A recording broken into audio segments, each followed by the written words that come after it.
Oh yeah, look what just came in from the other side of the globe. You guys want to see what's inside? I'm guessing it's something sharp. Sword geeks, let's investigate. I'm always amazed at all of the labels it takes to go through all the rigmarole and shipping of everything. Just incredible, all the places it's been just to get here. We really do live in an amazing time when you think about it. The fact that someone can buy anything online and have it shipped to the other side of the world in this market is just something I highly really appreciate. I never take for granted how much of a cool period in history that we live. We are so unbelievably fortunate. We are so unbelievably spoiled when you think about it. To have everything that you and I have right now, even though we complain we don't have anything.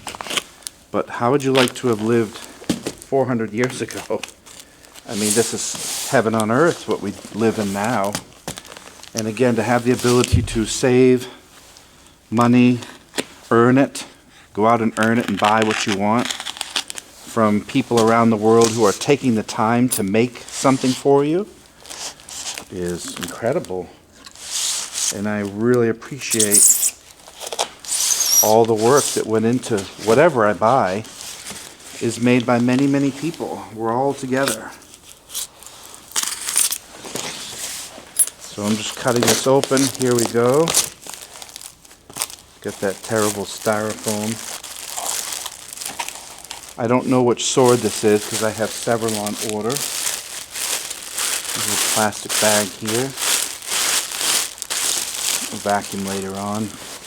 A lot of swords come with just a plain black bag, but some come with fancy ones. I have some really fancy sword bags. Let's open her up and see which one this is. I don't know. Ah, yes. This is the Ryuto I ordered. Ryu means dragon, or it means naga. In my opinion, this is a naga sword. To means blade. So this is a Ryuto naga blade. And I'm going to take this plastic off here, which is typical. And we'll open this up and we'll get into detail. I hope you have some time to spend with me. Let's get to action here. Okay, looking at this blade, this is a mid-level blade made in China. Don't despair at that, because a lot of the Chinese swordsmiths are really getting much better at making swords, and they're cornering the market, so they're really doing a good job. 30 years ago, I wouldn't have ordered a sword from China, and I don't even know if you could. But nowadays, as I said before, it's wonderful that we can order things from around the world. This is a Chinese-made blade, and I think the quality, from what I see on the surface, is decent.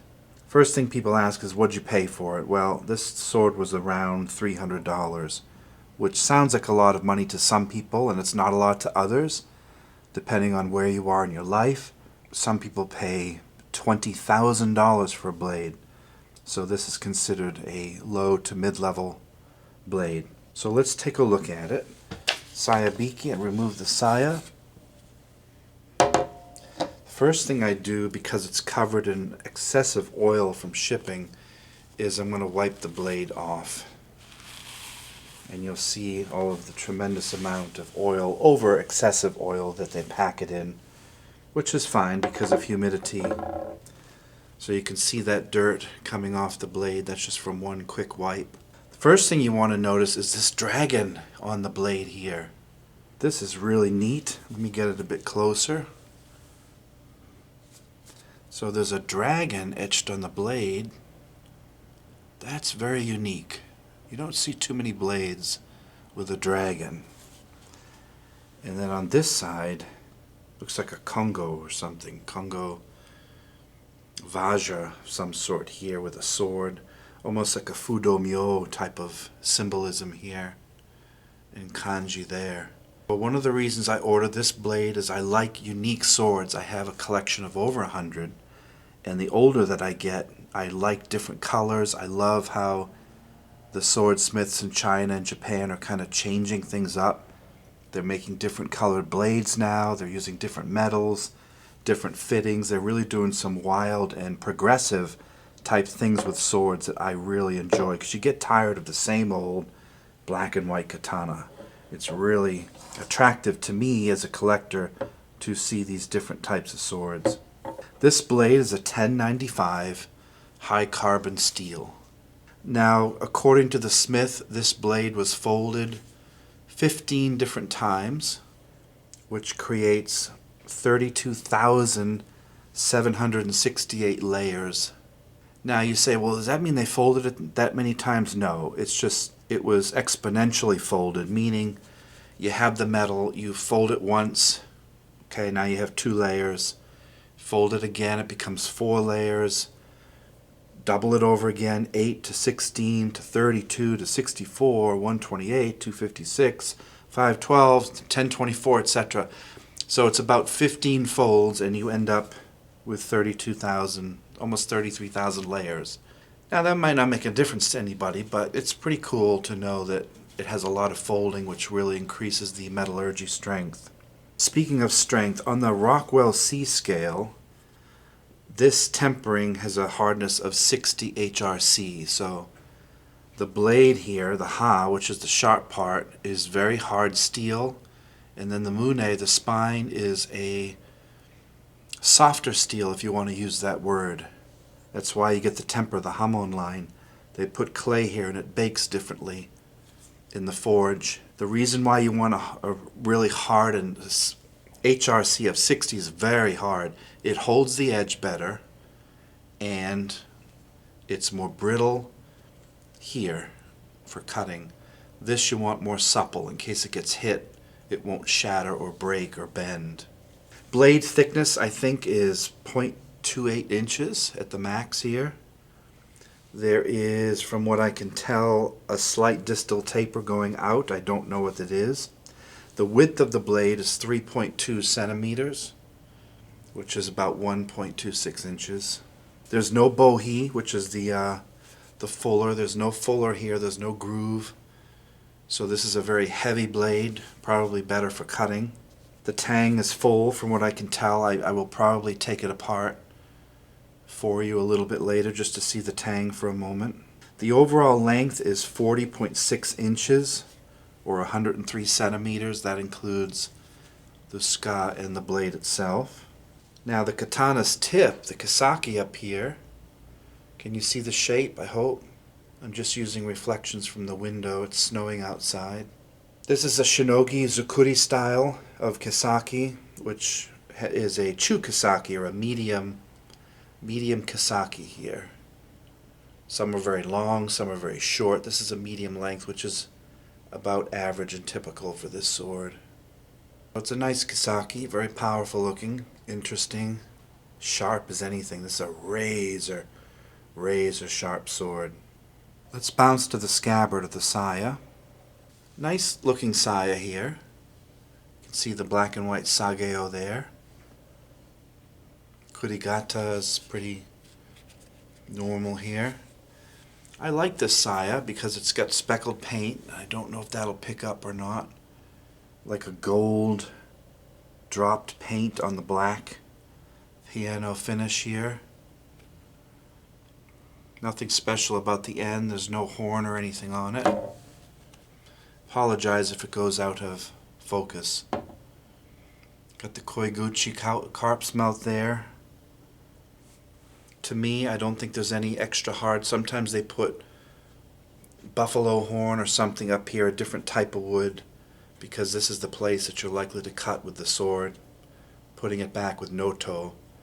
But this is all one piece here, so there's nothing special on this part here. Sageo is nice. It looks like some sort of synthetic. I don't think it's silk. Interesting color. You don't often see the black with the speckled white. Tied really nicely there. I don't think I'll untie that. I like to leave these in most of the time. I don't use the sageo cord for much. Not with my collection. It's an overall nice scabbard. Gets the job done. So the Koshirei Fittings. The habaki right here. This is called the blade collar, habaki. It's interesting. Now the blade collar is sometimes called the heart of the sword. Believe it or not, sometimes they call this the heart of the sword. Maybe because it's almost in the center of the sword. So you don't often hear it, but it's called the heart of the sword. Because what it does is it mates the sword with the koiguchi mouth of the scabbard. When you put the sword back here, it's very important that the habaki matches this opening, the koiguchi. This is a very tight, right there is the max tightness, so that's a tremendously tight lock, and you want it nice and tight because it's going to loosen over thousands of cuts. So to pull this out takes quite a bit of effort, and that's good. This is why they call this, because this mates here, so you want to make sure that this fits properly with the saya scabbard there. This is what I call a stone pattern here. It looks different. Looks like little stones here. Looks like it's made of brass as well as the seppa. Not a cheap quality and not the best, but looking closely around it, I don't see any space here between the blade. Sometimes there's loose space. This is fit very, very well to the blade itself. No spacing here, no sharp edges. Often there's a lot of space in here by something poorly made. This has some good quality to it. The seppa is also a high-grade brass here. Seppa spacer here and here. A little bit of a brass decoration on there. The Superguard is made of iron, and it looks to me like it's painted black. Pretty interesting looking guard there. Different style. I like that shape. This cutting out of this pattern here makes it lighter, so it affects the entire weight of the sword. The fuchi, which is the collar, this is the fuchi here. That looks to me like it's made of brass as well, or some sort of alloy. And this one looks like some sort of wave pattern here.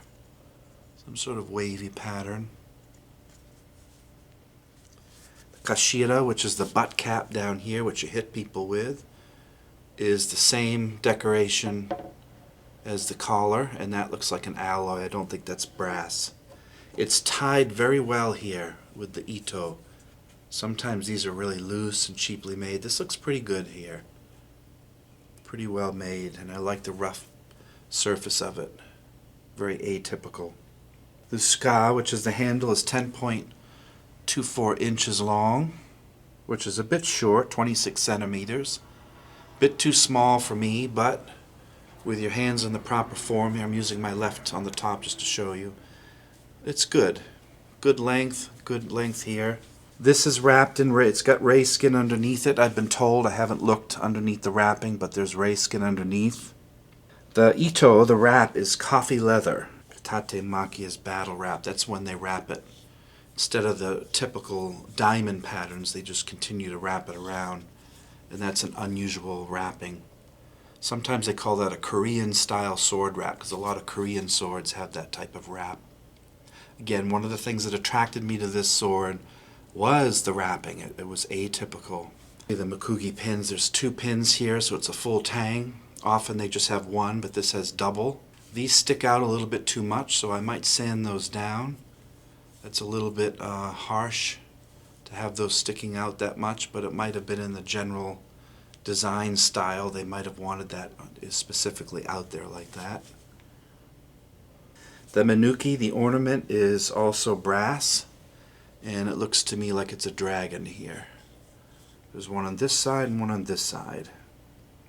I like the wrap on that. Very tight, it's not loose, very well done. I don't know if it's glued down or not, but that doesn't slide around. Everything's tight, everything's accurate.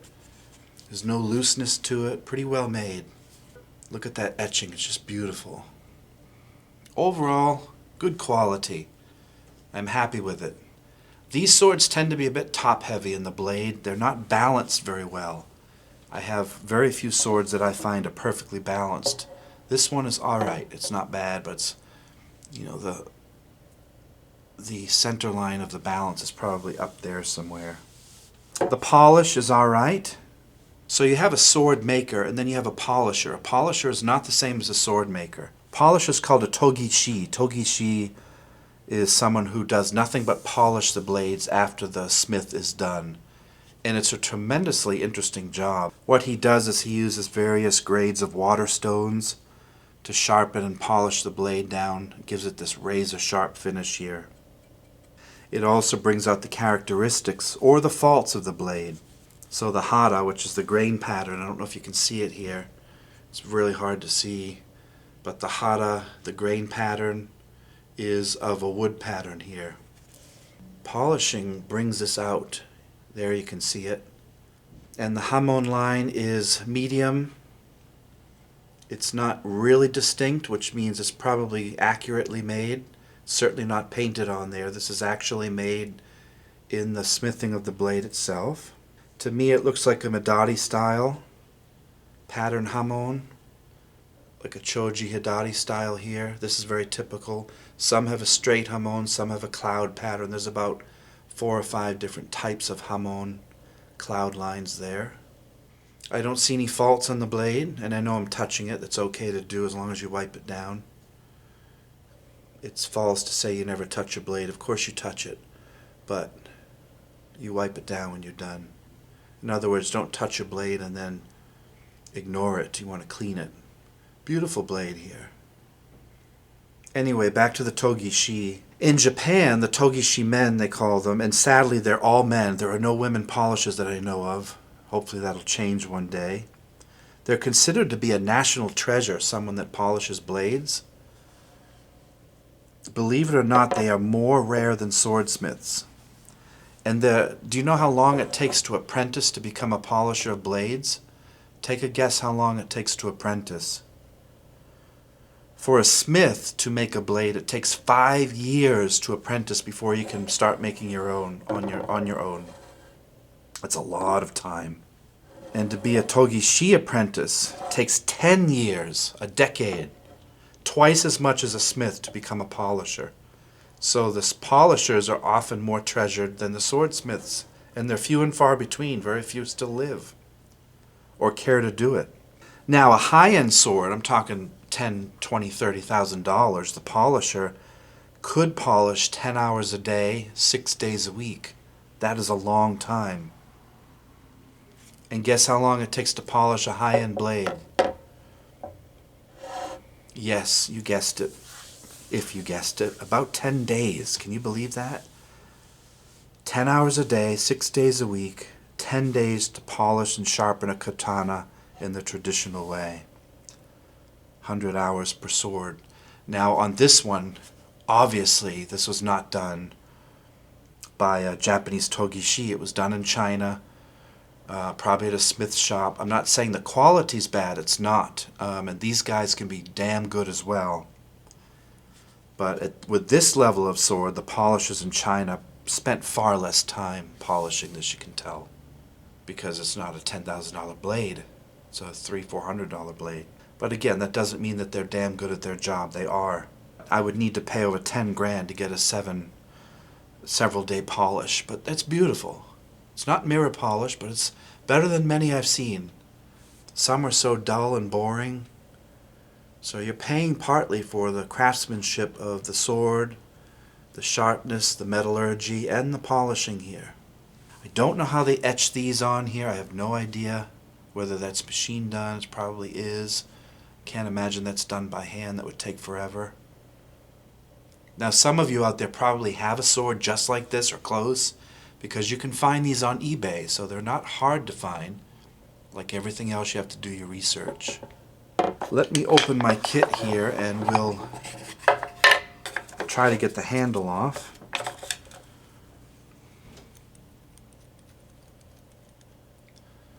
So if you excuse me for a moment, I'm going to try to knock these pegs out. Let's be honest, a little tiny old-fashioned brass hammer doesn't always get the bakugi out. So let's use a modern hammer. Sometimes this century has better tools. Make sure you use wood so you don't splinter these. I'm just using a paintbrush because it's wood and I don't have a wood mallet. I have a wood mallet at home to take swords apart. Works better. I'm just using a Allen wrench of some sort with a ball at the end of it. Works nicely. Once this is loose, now you can use the actual pin, and I'm going to use a regular hammer to finish this out. So now this comes out, okay? Loosening the sword here from the handle. Now we have some space to remove the ska handle here. Looking at the tang to the sword, it's quite long here, very heavy. Most tangs stop right about there, so this one's nice and long, which changes the balance point back better. Very thick, good quality. There's no signature on either side. That doesn't mean it's bad quality, it just means that however these are produced, they did not sign these with the sword maker's name. But that's fine, it doesn't mean it's any, it's not better if it has a signature on it. It can be a great sword and be anonymous at the same time, or it might have been more mass-produced, I'm not sure. To me, it's decent quality. I don't see any faults here. The filing and etching down here seems like they took the time to do it correctly. You have this nice beveled edge here. To me, it looks fine. It looks like regular expected quality of this type of sword in this price range. Superguard is next. Another spacer here, and the handle goes back on as well. We'll tighten her up, and we'll put the pegs back in, and she'll be ready to display or to use. Don't be afraid to manhandle your swords a little bit. I've taken hundreds of these apart, and they're not little delicate snowflakean weapons. These are made to kill. They're battle weapons, so made of steel. If you need to get in there and dig things around and move them and hammer them away, do so. Don't be afraid of your own weapon. Last night in class we practiced Iaido for a solid hour, and boy were we sore at the end. Sitting in Tatehiza, Seiza no Kamai, Fudoza no Kamai, your legs are rubber by the time the class is done. And practicing Nukitsuki and all these different things you do with Iaido, how to draw the sword, how to cut, how to put it back in Noto. You're using every muscle in your body, every synapse, and you are connected with the world. You're connected with the cosmos. It's just you and that weapon. Talk about a meditative exercise to de-stress and let go of anger and frustration. You are literally forced with this weapon to be in the moment. You're not in the future, you're not in the past, you're not thinking about anything but you and your imagination in this weapon. It's one of the few classes we train where you're actually by yourself with your weapon and you don't interact too much with another person. Last night I showed them some etiquette, how to hand the sword over, whether it's gifted to somebody or it's a battle warrior to another. Some etiquette. There's a lot of detail in these classes that we teach, and my job is to keep the history alive in Budo as well as to progress it and modernize it to make it progress into this 21st century so that it's usable, it's applicable. I can't just sit and watch Ghost of Tsushima and think I'm some sort of samurai master. It doesn't work that way. You can't watch a movie and think you're that guy. You have to actually get on the mat and train. And there's a massive difference between someone who just knows all the parts of the sword, they know how to pronounce everything, they know the history, and then you get a schmuck that doesn't know anything about this, but he or she is really good at using the sword because they put in thousands and thousands of hours at their local dojo. Even training by yourself with this, out in the woods, in the mountains, by the ocean, wherever you train, be very, very careful, but you can gain so many secrets to yourself. This will bring about your personality, it will sharpen you, it will make you more aware, it will make you a more compassionate and loving person. It will get rid of hatred and anger and frustration and sadness. It will keep you living in the moment and make your days worthwhile. Don't underestimate the power of this old samurai weapon. Is it practical for the 21st century? Hell yes. I use this every day, and it gives me joy and happiness as well as the students around me. For those of you still watching, I appreciate your time and your support for the channel. Like and subscribe and all that good stuff. For those of you who are my direct students, I'll see you in about 2 hours on the mats for another great night of training in the martial arts. Enjoy your morning, evening, or afternoon wherever you live in the world, and I'll see you on the next video. Thank you for watching. Bye-bye.